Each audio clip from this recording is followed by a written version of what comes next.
Salut à tous, c'est Janvier. Aujourd'hui je suis en vacances dans le sud de la France et je vais vous faire un petit test de ça. Ça c'est quoi? C'est la Jenny Mini. Donc on déballe tout de suite l'appareil. Et donc la Jenny Mini c'est quoi? C'est une petite rotonde, quelque chose qui tourne et qui permet de faire à la fois des timelapses en mouvement, de faire des photos panoramiques et également si j'ai une caméra, voilà, de contrôler la caméra à distance et de la faire tourner. Ce que je vous propose déjà c'est de voir comment on configure la Jenny Mini, voilà, comment on la pilote. Donc je vais la piloter avec ça, avec ma tablette Fire, donc qui est maintenant Android. Donc ça se pilote avec un iPhone, un iPad ou un smartphone ou tablette Android. Ensuite on va aller courir ensemble jusqu'à la plage et on fera à la fois une photo panoramique et à la fois on fera du coup un timelapse en mouvement grâce à la Jenny Mini. Je la montre de plus près, voilà, c'est ça la Jenny Mini. Ça vaut entre 250 et 300 €. Je vais du coup la piloter. Donc déjà on commence par l'allumer ici, tac, j'appuie une fois, voilà, donc il y a le petit signal qui clignote et donc ce qu'il faut faire c'est l'appairer du coup avec sa tablette. Donc là c'est ma tablette Fire que je vous ai déjà présenté. Je t'ai même fait un tuto pour te montrer comment on pouvait avoir Android, le Play Store, et donc cette tablette je l'ai acheté 40 €. Ne pas être limité par les contraintes d'Amazon. Donc je clique ici sur Cirque Jenny Mini, j'ai téléchargé l'application et donc on va cliquer ici sur Connect, là-haut. Comme ça clignote, il va pouvoir la trouver maintenant. C'est fait.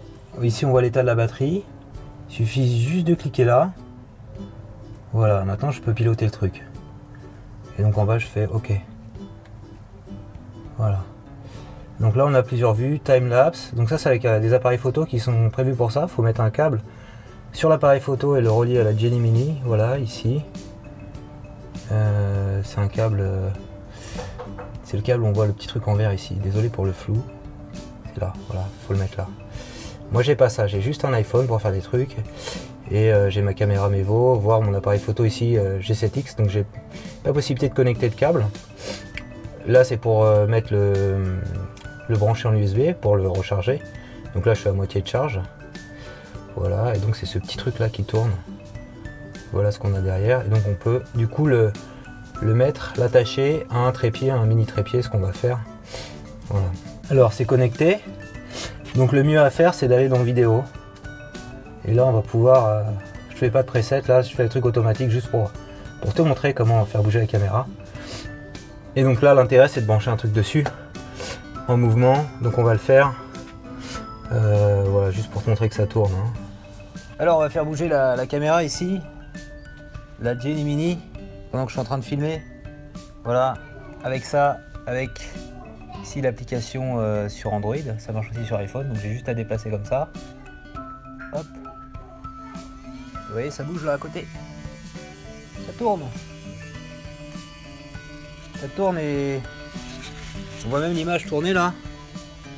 Ils sont en train de filmer. Là, il va me voir. Voilà, on voit ma piscine et donc je peux me déplacer. Hop.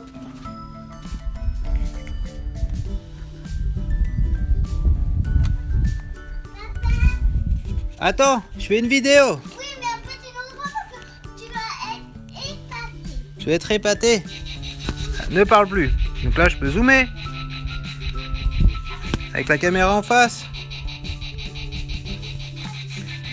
Voilà. Et on peut la faire tourner de la même façon. Comme j'ai fait tourner. Comme ça.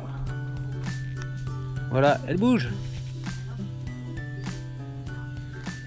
Donc là, je me déplace. Je vais me mettre derrière. Derrière le pot de fleurs. Voilà. On va prendre tout ça et ce qu'on va faire c'est on va aller à la plage, à la mer et faire une photo panoramique et également un petit timelapse, je sais pas, d'un quart d'heure. Voilà, donc le timelapse avec l'iPhone, il y a un excellent tuto de Glitch Channel. Je me suis totalement inspiré de ce tuto. Donc quand on va le faire, je t'en reparlerai. Donc ce qu'on va faire c'est on va y aller en mode hyperlapse. Il y a une appli. Si vous n'avez pas besoin d'avoir tout ce matos pour faire des timelapses en mouvement, qui s'appelle Hyperlapse, qui est disponible sur Android et sur iPhone. Et donc on va aller courir jusqu'à la plage, donc l'endroit où je suis assis pour les plages, ça tombe bien. Et comme ça tu vas pouvoir voir un petit peu déjà en mouvement, un effet hyperlapse, donc du timelapse accéléré en mouvement. Ok?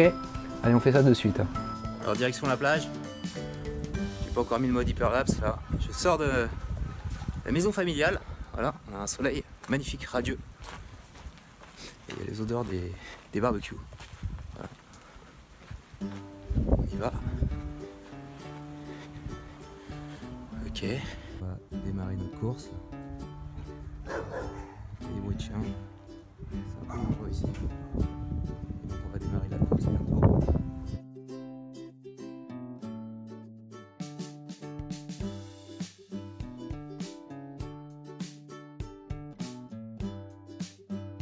Ok, donc là j'ai installé mon iPhone avec l'application Procam et j'ai paramétré un timelapse. On voit que ça tourne un petit peu là. Donc j'ai mis en... ça tourne en continu, et donc là on est censé filmer la mer. On peut voir là sur l'appareil que ça bouge. Il est à 75 degrés là par exemple. Voilà, donc l'iPhone bouge bien et j'utilise Procam en mouvement continu. Ça doit aller de droite à gauche sur un angle de 80 degrés à peu près, 79 là j'ai mis. Ok, donc on est reparti de zéro. J'ai ramené le trépied sur la plage parce que j'étais vraiment pas satisfait de ce que j'ai fait ce midi. Donc là il va être 7 h, le soleil tape un peu moins fort. On va réessayer de faire un beau timelapse prenant tout l'horizon. Voilà, on déverrouille, je mets en mode accéléré. Voilà, je suis en mode accéléré et donc on va lancer le timelapse à côté ici en appuyant sur REC. Voilà, il se met en route pour une session qui va durer ici 4 minutes, 7 minutes 26. Et là je vais pouvoir maintenant appuyer sur le bouton accélérer. On y va. Voilà, le timelapse est parti.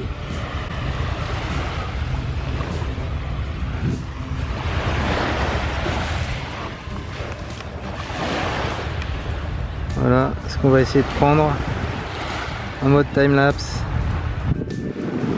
Nous sommes à Sifour-les-Plages. Il va faire ça en mode accéléré.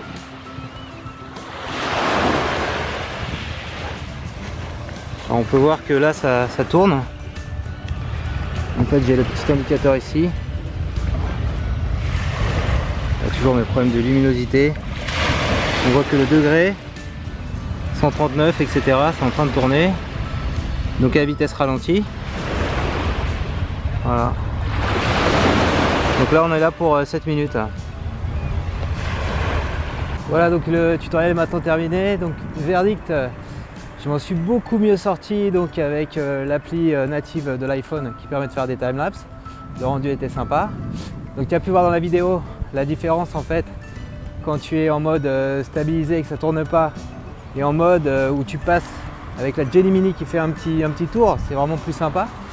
J'ai pas réussi à faire de panorama avec la Jelly Mini. J'ai pas non plus réussi à dompter la Procam.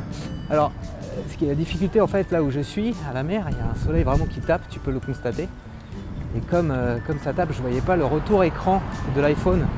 Il faudrait que je trouve un système qui me permette d'avoir une petite ombre pour bien piloter mon écran. Voilà.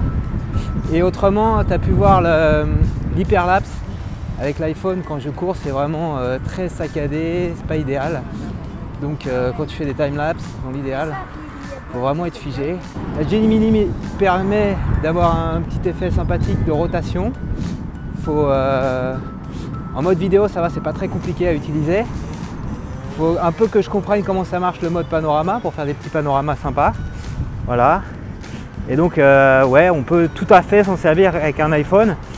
Et si tu veux vraiment approfondir les timelapses, comme moi c'est la première fois que j'en fais, je t'invite à aller voir la chaîne The Glitch Channel. Donc il y a un tuto super complet avec la Jelly Mini. Donc Sébastien qui tient cette chaîne vraiment à des années d'expérience sur le sujet. Il a même fait des timelapses en Gemini. Donc si le sujet t'intéresse, c'est vraiment s'il y a une chaîne à suivre en France, c'est celle-ci, The Glitch Channel de Sébastien. Voilà. Donc bien sûr, si tu as aimé cette vidéo, je compte sur toi pour mettre un petit pouce levé. Abonne-toi à ma chaîne pour recevoir chaque semaine un nouveau tutoriel.